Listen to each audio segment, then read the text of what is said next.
Hey, young world. It's your favorite host who always puts extra jelly on his toast. That's right. My name is Vernon, famous Vernon, and you're listening to the podcast, I Want to Be Famous, where I show you how to go from ordinary to extraordinary. Every week, I'm here to drop gems and drop jewels, stories about people who are doing it so you can go out and do it too. And so every week, I'll be here giving you what it takes, showing you what it takes to live your dream, to do your thing. And I'm so thankful to have you here on this special day. You could be anywhere else in the world, but you decided to be here with me. And this one's bittersweet, man. It's been a long week. If you follow the podcast, you know last week I just decided that I wasn't going to record anything. I was going to take the week off. I deserve that. I think the world deserved a break. I thought I would come here today and not give you anything specific in terms of what, like we typically do. And I thought I'd take this opportunity to just come from the heart and share kind of some of the things that I'm feeling, some of the things that are on my mind. And hope that somebody somewhere can get some understanding, somebody can get some healing, somebody can get some just help the world right now, because we're in a place where we need leaders, we need better decisions being made. We need people to listen, and if you are an ally from where I sit, being a black man in America, a black person, not necessarily just a black man, black women, black children, everybody that carries the burden of being black in America it can be difficult sometimes, and it's been especially heavy these last 2 weeks. Still heavy. And with that, I wanted to share maybe some insights on what's working for me as a black person in a white society, in a society that continually tells me that I am not worthy, that I am a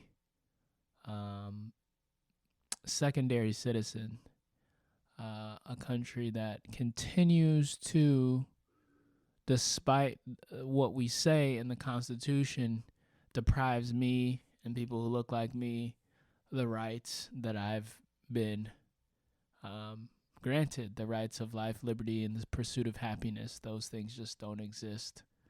And as far as I'm concerned, they've never existed for black people in this country for the last 500 years. And so we get to a place where we kind of keep reliving this situation over and over and over and over again. It's like a loop that gets played and a soundtrack that continues on repeat, and you always hope that it's just not somebody that and that doesn't make it easier, right? Just because, we don't know these people, it doesn't mean that we don't feel their pain, because they are our brothers and sisters. We may not know them personally, but they are our family. They look like us, and it's painful to watch. I personally refuse to watch any of the video. I mean, I saw pictures and they've been floating around social media, and I refuse to just live to watch that experience. Joseph Solomon had a really good piece on this, and he talked about who gets the ability to see someone in their last hours, their last breath. Is that moment reserved for the public to be on display, or is that only reserved for the people the family who gets to determine that? And after watching the Ahmaud Arbery murder, I just couldn't fucking take it anymore. I just couldn't, man. I said enough is enough. This is traumatizing, no way. And so I wanted to share some insights for the people who in the audience that look like me, may look like me, and share some things that I've been doing to help me make sense of all this and kind of find a silver lining if there is such a thing, which there may not even be, right? Um, you know, mental health is very important. I think it's important to take breaks from social media. I think it's important to, especially now, because all you're seeing is loops. You're seeing loops of protest. You're seeing loops of, this man's life being lost. You're seeing loops of hatred. You're seeing symbols of hatred. You're seeing tweets of hatred. You're seeing a lot of stuff that isn't healthy, psychologically for you to, there's a lot of probably PTSD wrapped into that. I'm not a practicing therapist or psychologist. Please consult those people if you need that kind of advice or help. But I'm saying for my own well-being, I just said I need a break from the feeds. I haven't been on Instagram in 2 weeks. I check Facebook every now and again. Even that is kind of just like, and so I just want to say, if you haven't done it already, it's probably within your best interest to just take a break from all of that if you can. And in the news, I don't even watch the news. I personally just look up what I need to find for that day, like the weather or what's going on for a specific thing. I stopped watching the news years ago, so I don't watch the news. So those are two things that I think you can do. If you don't journal, if you're not into, if you don't go to church, if you don't believe in a higher power, find something, whether that's a friend or whether that is, whether that's something that, just something that you can confide in or lean on, right? Because, I believe in a higher power. Doesn't mean I'm religious. I've taken methodologies and philosophies from different religions, and I've made what I thought fit for me part of my own. So I practice meditation. I practice journaling, sitting in silence, prayer. And, those things all are, really good to be able to lean on in a time like this. Not telling anybody to go do something that they don't want to do. Just, it could be helpful. So that's just something that, that's been working for me. That's worked for me throughout, the last couple years of my life when things have just gotten heavy and I felt like I couldn't take anymore. I want to shift the conversation now to allyship, because I grew up in a community that was predominantly white. I went to a high school that was, I'd say we had a pretty good balance, but it was still probably more white than it was like a minority. And so a lot of my friends, people I grew up with, colleagues have reached out and said, well, are you okay? That was the first thing. And, initially I was upset because I was like, why are you asking now? Right? Like, what about all the people that came before? What about, and so my first reaction was to come from a place of anger and frustration. And I believe I'm rightfully entitled to experience those emotions and feelings. And then I once I was able to collect my thoughts and emotions, and first of all, I don't expect everybody to feel the same way I feel or think the way I think. Disclaimer, right? Everybody's going to deal with this differently. But I looked at it in the context of, okay, if this is genuine, which I think it is, and, there's real, allyship here. There's people that want to take a stand, and they want to be of service, and they want to, help. how can I, as shitty as it is that I have to live this, and then I have to actually go to the people that look like the people that are creating this situation for me and this problem for me and my family and my community, and help them understand, seems quite preposterous, right?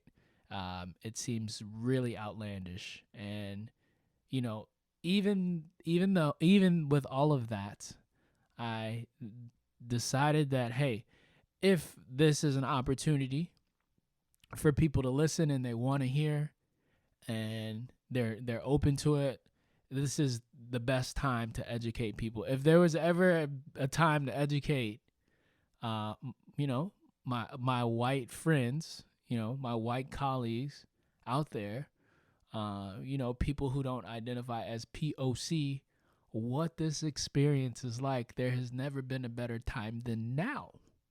So, I'm rocking the t-shirt, the company tee. I sat down with the leadership team at my company. I I've had some conversations with friends. I've vented my frustrations, and I've tried to articulate in the best way that I see possible without shaming anyone or saying you're wrong because you can do that all day, but I don't think that helps you get your point across. But in a way that people can understand and feel what I've have you'll never understand what it's like to be black if in America, unless you're black in America. Let's just say that. Two is, I tried to the best way I could, and it sucks to have to like condense all of that down into like a way that's digestible for somebody else. And no one, I don't expect anyone to do that, but that's what I felt that I needed to do. And I think the thing that I keep going back to, right? I'm speaking to all my white friends out there. you know, um, it's not so much about what you say, and it's a lot much more about what you do. You know, if you are authentic in your approach, and I don't expect everybody to, I know that everybody's not an ally. I know that there's some people that say, look, I don't stand for this. I'm I'm pro this, and I'm not down with Black Lives Matter. I don't care. I don't believe what you're saying. I don't.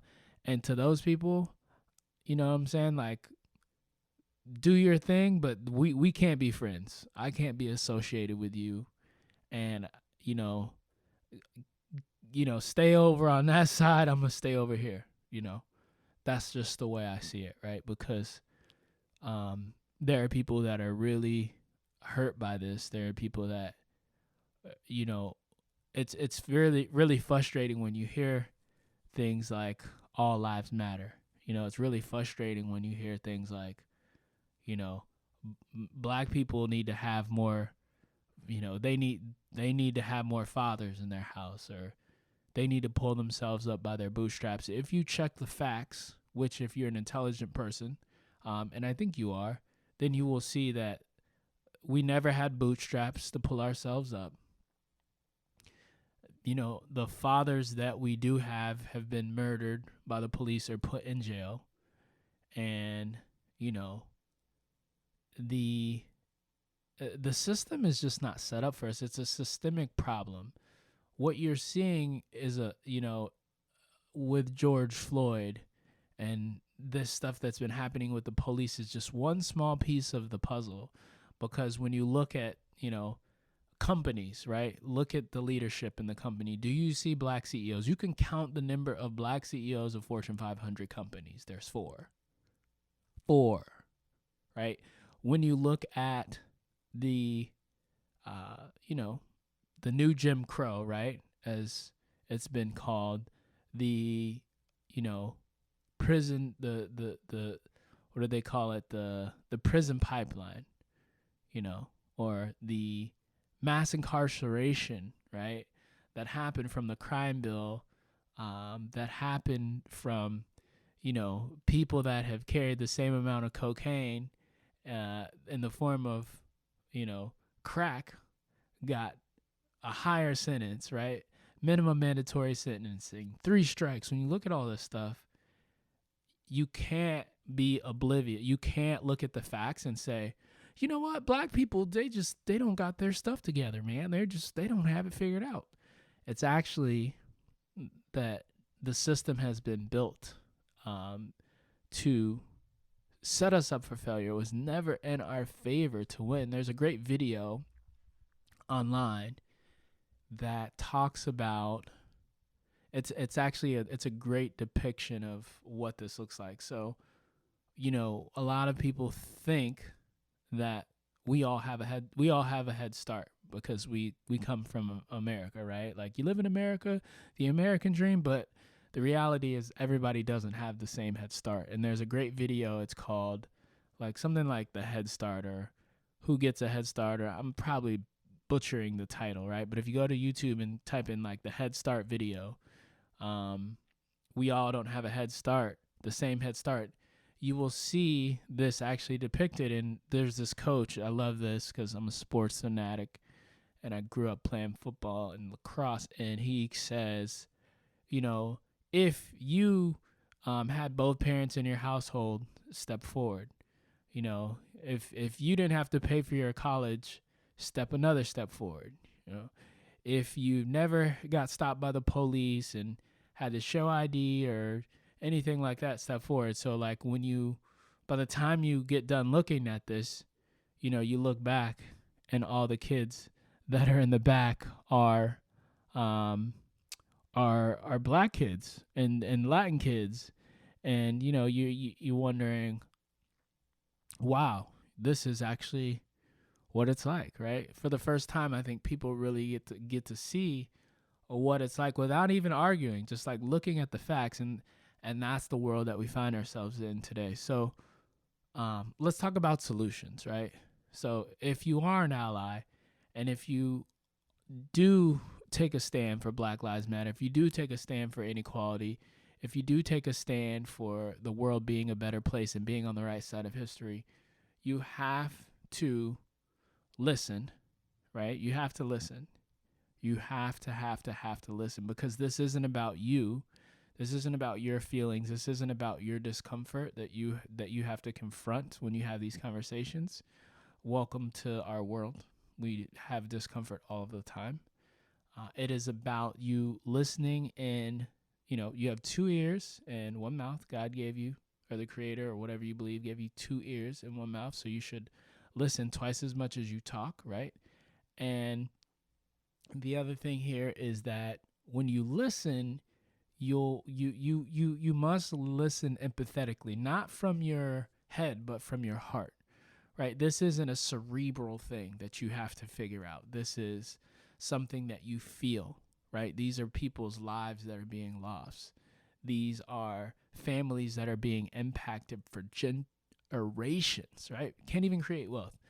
Don't even have an opportunity to win because they've never had the opportunity to win.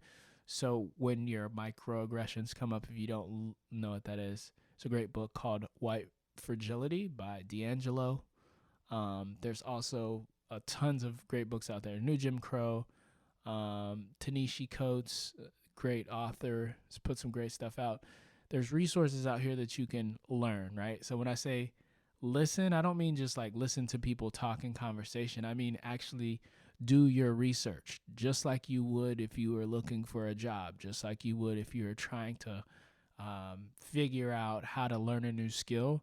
That's the same level of intensity that you have to have if you are an ally to understand, or try to understand, because you'll never be able to understand what we are experiencing in this country and what we have for the last 500 years. And what you will find is irrefutable evidence that supports, that black people have just been screwed from the beginning. Just like that's just the facts, right? So the other thing is, when you hear racist comments behind closed doors, because that's usually where you're hearing them, because no one's going to drop the N-bomb when I'm in the room if they don't know me. And if they do know me, they are probably not going to drop it anyway, because that's not how I roll. And so when you hear things like that, or when you hear, oh, black people are just trash, or any of this stuff, right? It's your job to take a stand and say, hold on, let me pull you aside and check you really quick, because what you just said is inappropriate, it's wrong, and I'm going to call you out on your shit for it, right? You have to be willing to do that in any space, whether that's your family, whether that's your boss. And yet, you know what? It's uncomfortable, right? You could potentially be like losing something, right? But think about all the stuff that we've lost. Think about all the pain and discomfort that we've had to deal with, and understand that this is never going to change. Your kids are going to relive this.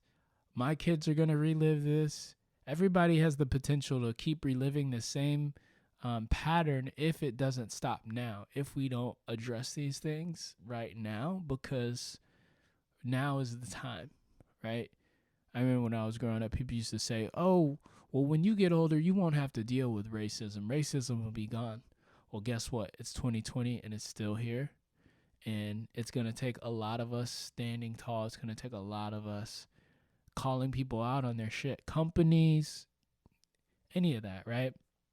And you can see through it, right? You can see through the companies that are like, oh, we support Black Lives Matter. Well, let's look at your board of directors. Let's look at your management team. Let's look at your executive team.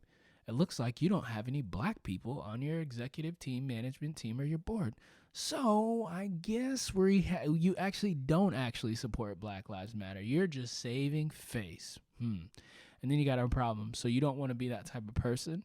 You want to be the person who takes action. You want to be the person who, or the company too, that puts your money where your mouth is, right? Are you hiring people that are black? Are you investing resources in black communities? What are you doing that is not just posting a thing on social media saying we support Black Lives Matter? Because, to be honest, nobody gives a shit about that. That's just the facts. Third thing is that if you are an ally, this is a lifelong journey, right? This is a commitment, and it's a big commitment. It's a tall order. I get that, right? But, you know, I love Gandhi's quote. He said, be the change that you wish to see in the world. And we are at a very critical time in human evolution, in human consciousness, in technology, and in the evolution of human dynamics and race, and all these things have come to a head in the middle of this pandemic, or hopefully at the end of this pandemic, as we're exiting out of it, as you know, we're coming through into mid-June here, 2020. You know, we have to be more vocal about shit that matters, right? And I don't care about your political affiliation. I don't care about you know, where you come from or what you have, or it's so much more about standing up for what is right. You know, if society loses its moral obligation to humans, right? You do not have a just society. You do not have people operating from a space of of real empathy, right? And real love and real consciousness. And we have to start doing that. We have to start living from a place where we're not afraid to live and stand up for what we believe in. Because the fact of the matter and the reality is if not you, if not me, then who? If not you, if not me, then who? Because it's always, you know, getting pushed down to the next generation, right? That's why we keep having to relive these moments. And my hope is that you will do those three things if you consider yourself an ally, that you will educate yourself, you will listen, right? You will call a spade when you see racism, when you see people doing shady stuff, when you see them not hiring people that are minorities, specifically black people, and you see shady stuff going on behind closed doors, you call it as you see it, and you call people out, and you're not scared, and you take a stand, and you commit to the journey, right? It's not an easy one, and it takes, right, a lot, but what else matters, right? At the end of the day, if we can't stand up for human beings, if we can't stand up for, people that have built this country from the ground up and have received a pittance in return, then why are we here, right? Everything revolves around doing the right thing, right? If you weren't taught that, now's a good time to learn. This is about doing the right thing. It's a moral imperative, and it's important that we get this right. That is all I have to say, my friends. I appreciate you taking the time. I know this has been a rant, and I hope that you take something away from this valuable, because I believe that we get to be the change. As Gandhi said, we get to be the change that we wish to see in the world. And there's never been a time in the history of humanity to step up